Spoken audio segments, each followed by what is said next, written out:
అన్ని రకాల వస్త్రాలపై up to 66% of. Origin ఎప్పుడు కోల్పోయా నీ ఒరిజినిటీ? అంటే అప్పట్లో బుట్టో ఇప్పుడు ముషరఫ్ లాగా, అప్పట్లో బుట్టో ఇప్పుడు ముషరఫ్ లాగా, అప్పుడు వర్జిన్ కాదు ఇప్పుడు అయ్యాడు అనమాట. అంటే అప్పుడు ఎప్పుడు కోల్పోయా అంటున్నాను. నేనా అట్ ది ఏజ్ ఆఫ్ 12, 13. ఓ అమ్మా అంత సీన్ లేదు నాకు, మరి అంత ఎర్లీజ్ కాదు కానీ 15? 5-6 years అయి ఉంటుంది. 5-6 years బ్యాక్. ఇప్పుడు నీకు నేను 5-6 years అప్పుడు కాదు, 5-6 years బ్యాక్ అంటున్నా. ఇప్పుడు నీకు ఎంత ఉంటుంది ఏజ్? ఇప్పుడు 30. 24. ఓకే, 24 అప్పుడు. 24-25 ఇప్పుడు ఏజ్ అంటే ఓ మరీ చెప్తా ఉంటే దానికి 24 అని చెప్తాను. మీరు నమ్మట్లేదు. నార్త్ లేకపోతే సౌత్? నేను సౌత్ నుంచి అన్నా. ఒరిజినిటీ కోల్పోయింది. సౌత్ నుంచేదా? ఓకే. నార్త్ ఎందుకు అన్నారు? మీరు ఎక్కువ అక్కడ ఉంటారు కదా. చచ్చలేదు. ఫస్ట్ మీరు ఇప్పుడు మ్యారేజ్ అయిపోయింది కదా? లేదన్నా, ఇంకా అవ్వలేదు. సో రిలేషన్ లో ఉన్నారు. సో చెప్పారా ఫస్ట్ నా ఒరిజినిటీ పోయింది? చెప్పా. I'm not. చెప్పావు. ఓకే. ఈసారి ఇంకోసారి చెప్తే చెప్పు తీసుకుని కొడతానండి. ఓకే. కానీ ఈ మధ్య బాగా ఫేమస్ అయిపోయావు శ్రీహాన్. నువ్వు బయటికి కనిపించట్లేదు కానీ నీ పేరు బాగా ఫేమస్ అయిపోయింది. థ్యాంక్స్ అన్న. అంత హెచ్కేనా?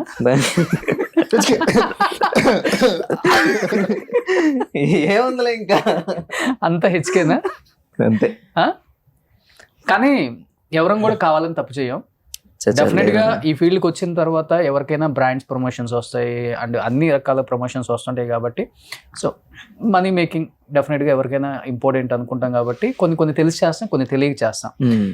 నీ విషయానికి వస్తే తెలిసి చేసావా, తెలియక చేసావా? అంత పెద్ద ఎత్తున వైజాగ్ లో, హైదరాబాద్ లో సెలబ్రిటీస్ అందరిని పిలిచి పెద్ద హవా చేసి. నేను తెలిసే చేసాం. ఓకే. ఎందుకంటే మేము వెళ్ళినంత వరకు మేము చూసింది అయితే జెన్యూనిటీ మేము చూసాం. ఓకే. ఇప్పుడు వైజాగ్ మీద కూడా ఏవేవో వచ్చినాయి కానీ మీరు ఇప్పుడు ఆన్ స్పాట్ ఇప్పుడు వెళ్ళి చూసినా సరే డాక్టర్ ఉంటారు అక్కడ, డెర్మటాలజిస్ట్. ఓకే.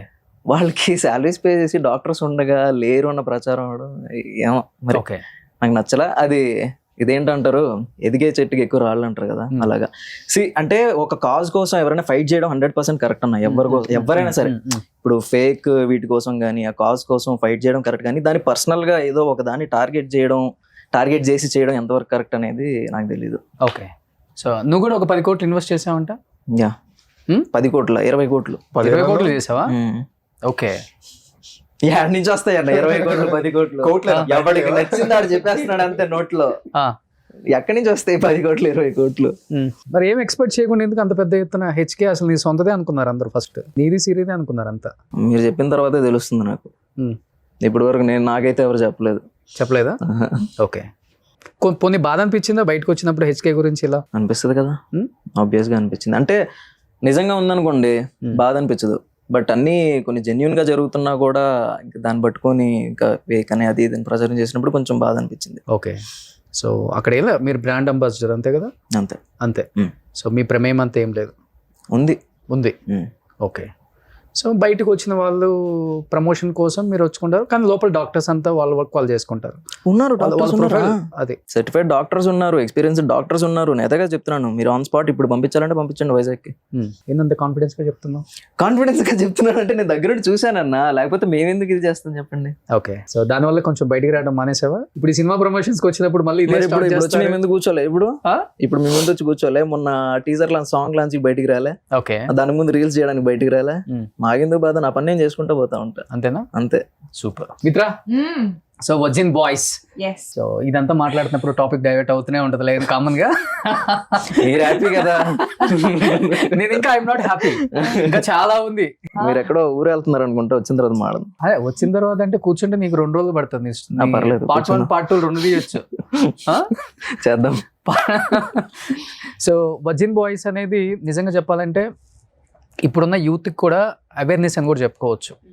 సో మనం ఇంట్లో ఎలా ఉండాలి, కాలేజెస్లో ఎలా ఉండాలి, అండ్ సొసైటీతో ఎలా ఉండాలి, ఎస్పెషల్లీ లవర్స్ ఎలా ఉండాలి, దీని గురించి ఎలా ఉండకూడదు అవి కూడా. కాదు చూసేటప్పుడు ప్రతి ఒక్కరికి ఏంటంటే బూతు తీసారు అనిపిస్తుంది.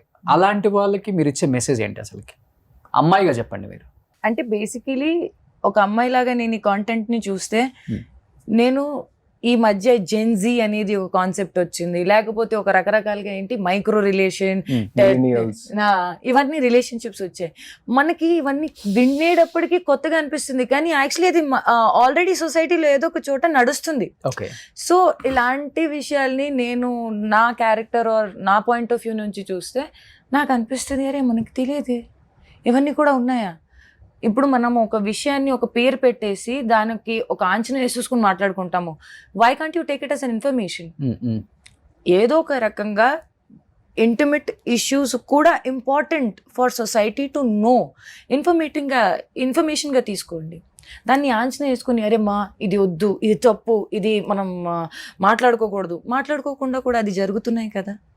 మనకు జస్ట్ ఒక ఇన్ఫర్మేషన్ బ్యాక్గ్రౌండ్లో తీసుకుంటే as this also happens in society, ఇలా కూడా జరుగుతుంది. మనం అలా ఆలోచిస్తే అభిప్రాయం మారిస్తే అయిపోద్ది కదా. అవును, చాలు. Okay.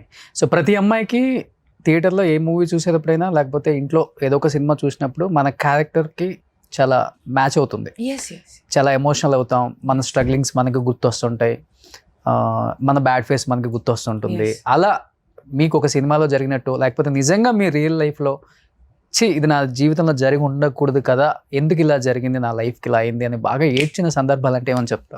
Not one not twice, but I think కష్టాల్లో ఉండే మనుషులే మన మనుషులు.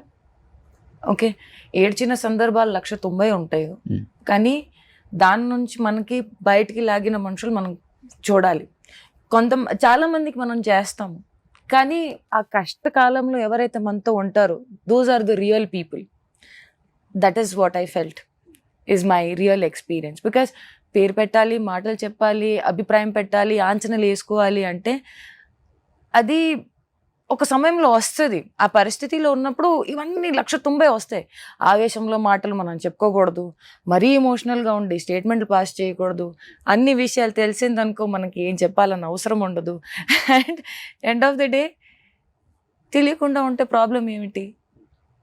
But end of the day it's hard to digest hard times.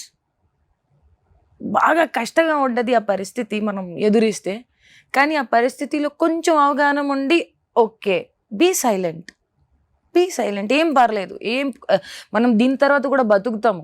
ఆ పరిస్థితిలో ఊపిరి ఆడదు, మనకు టెన్షన్ వస్తుంది, we can't think much, but still కొంచెం సేపు ఒక్కసారి you be in silence, you will get the real answer.